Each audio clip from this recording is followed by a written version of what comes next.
Hey guys, welcome back to another Python 3 tutorial, and in today's tutorial we are going to do dictionaries and tuples. So let's first move on to dictionaries. So what are dictionaries? So dictionaries are a set of unordered key value pairs. So what I mean by that is, in a dictionary you can have a key and a value pair and they are unordered. This is what a dictionary looks like, and if you wanted to declare a dictionary, first we type the variable name, then we need to put some curly braces so that so that we can tell Python that we are starting a dictionary, and after that we can put a key. So let's say key 1. Then after that you can put any kind of value. For example, I can say value, and now if I run this, now this is a dictionary. If I try to print it, it will print the dictionary. So what are the uses of dictionaries? Well, you would want to use dictionaries when you are trying to build something for someone else who is not a programmer, because if you try to use a list over here, the person who is going to use your program won't be able to tell which item is located at which place. So for example, in this dictionary called items, I have some items in it along with their prices. So if I wanted to know the price of apple, what I can do is I can say item, then the key, then I can put the key that I want to put. For example, I want to look at the price of apple, so what I can do is I can put key over there instead of an index, and that will return me the value of key that I put over there. So dictionaries are unordered and they won't appear in the same order, or they might appear in the same order, but that is totally random. So you don't need to worry about the order of your items, because either way the user is going to be accessing the values from the keys themselves. So that's one thing to keep in mind, that lists are ordered pair while dictionaries are unordered. Since dictionaries are unordered, they cannot be indexed or sliced, but lists can be indexed or sliced. Other than that, you can also have lists inside your dictionaries. For example, if I wanted a list inside item, let's say I name the key to be my list. Now I can set it equal to any list. For example, I can say 1, 2, hello.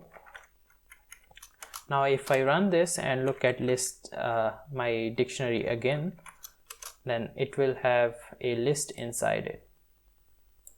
So I can access the list using its key, and if I wanted to access the values inside it, there are two ways I can do that. First, I can assign that list to another variable. For example, I say where is equals to my items, and if I look at where now, it will show the list. Now I can access the items inside that list. For example, if I wanted to access hello, I can say the index 2, and that will return me hello. But since Python is very flexible, there is another way that we can do that. So first we need to index the key that we want to access, and after that we can say the index of the item inside the list. For example, if I wanted to access hello inside this list, then I can say 2 over here, and this will return me hello. Okay, so like you can add list inside a dictionary, you can also add a dictionary inside a list. For example, if I create an empty list, my list is equals to this. If I look at list now, it will be empty list, so I can add an item to my empty list. So I can say my list dot append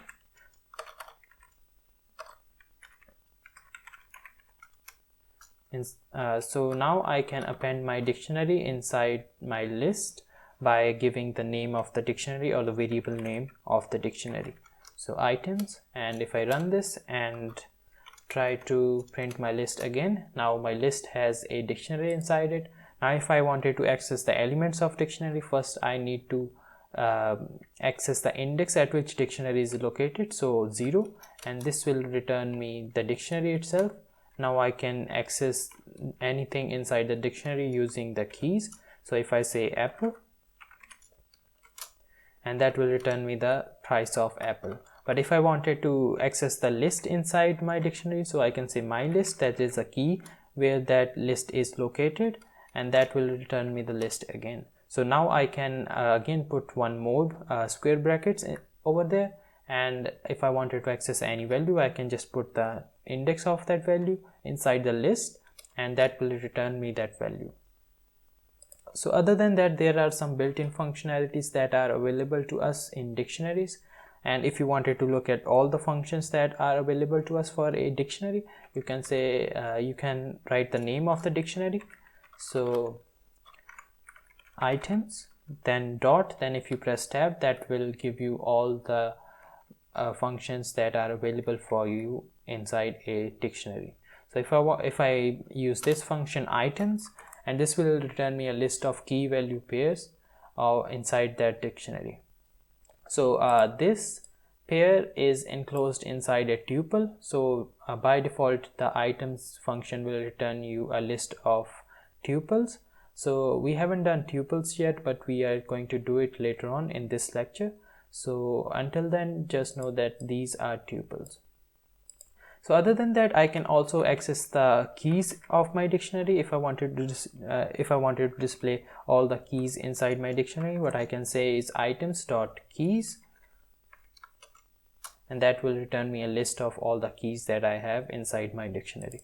Now if I wanted to display all the values that are available to me inside my dictionary, what I can say is items.value, it's values s, and that will return me all the values inside my dictionary. Okay, so that's it for dictionaries. Now we are going to take a look at tuples. Okay, so what are tuples? Well, tuples are very similar to list. The only difference is that they are not mutable. So tuples are immutable list. So the way that we declare a tuple is through parentheses. So I can say my tuple is equals to, then I can put parentheses, and inside those parentheses I can add any kind of object, just like a list. 1 and 5.50.5 comma. So if I wanted to get any value from inside my tuple, what I can do is I can index them just like I would inside a list. So I can type the name of the variable and then put the index inside the square brackets, and that will return me the value at that index. Since tuples are immutable, I cannot change any value inside it. So if I do try to do that, for example, if I try to change 1 from this tuple, it will return me an error. For example, if I try to write hi over here, it will give me an error, and so I cannot change it once I have declared it. So these are very useful once you get really advanced into Python. For example, when you are passing data inside functions or objects inside your functions and you do not want them to be changed. So if I try to declare another tuple, I can say A, B,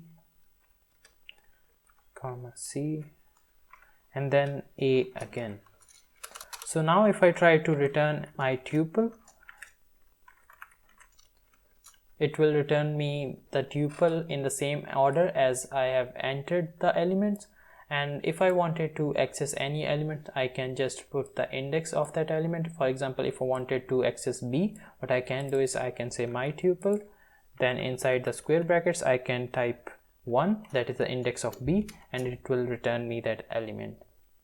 So there are two built-in functions that are available to us in Python for tuples, and if I wanted to know what those functions are, what I can do is I can say tuple, then dot, then if I press tab, and those functions will be displayed to me. So what count does it? It counts the element that I pass inside that function. For example, if I wanted to count the element A, So it will count all the elements that are present inside this tuple that match this value. So since I put A and there are 2 A's inside my tuple, and it returned me 2. So if I try to count B, I can say B over here, and it will return me 1. So the other function is index, and this one returns the first index at which the element is located. The first index of the element that you pass inside this tuple will be returned to you. For example, I have 2 A's in my tuple, and it will only return me the first one because it returns the first index of your element inside the tuple. Okay, so that's it for today. If you have any questions, leave them in the comments below. If you thought this video was helpful, you can subscribe, and if you want to know every time I drop a new video, you can turn on the notification, and I'll see you in the next tutorial.